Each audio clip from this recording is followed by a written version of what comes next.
കണ്ണൂർ വളപട്ടണത്തു നിന്നും 1 കോടി രൂപയും 300 പവനും കവർന്ന കേസിൽ പ്രതികളെ തേടി പോലീസ് മംഗലാപുരത്തെത്തി സംശയമുള്ള വിരലടയാളങ്ങൾ പരിശോധനയ്ക്ക് അയച്ചു. CCTV ദൃശ്യങ്ങൾ വിശദമായി പരിശോധിച്ചതിൽ നിന്നും പ്രതിയുടെ ഏകദേശം ചിത്രം വ്യക്തമായിട്ടുണ്ട്. കറുത്ത ടീഷർട്ട് ധരിച്ച് മുഖംമൂടി ധരിച്ചയാളാണ് മോഷണം നടത്തിയതെന്ന് CCTV ദൃശ്യങ്ങൾ പരിശോധിച്ചതിൽ നിന്നും അന്വേഷണ സംഘം കണ്ടെത്തി.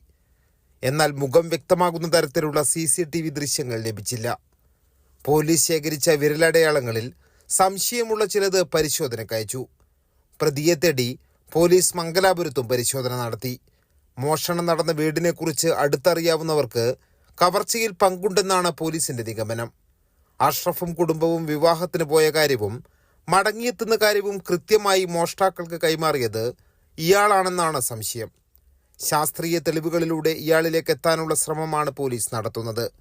CCTV ദൃശ്യങ്ങൾ, വിരലടയാളം, മൊബൈൽ ടവർ ലൊക്കേഷൻ എന്നിവ കേന്ദ്രീകരിച്ചാണ് പ്രധാനമായും അന്വേഷണം. കൈരളി ന്യൂസ്, കണ്ണൂർ.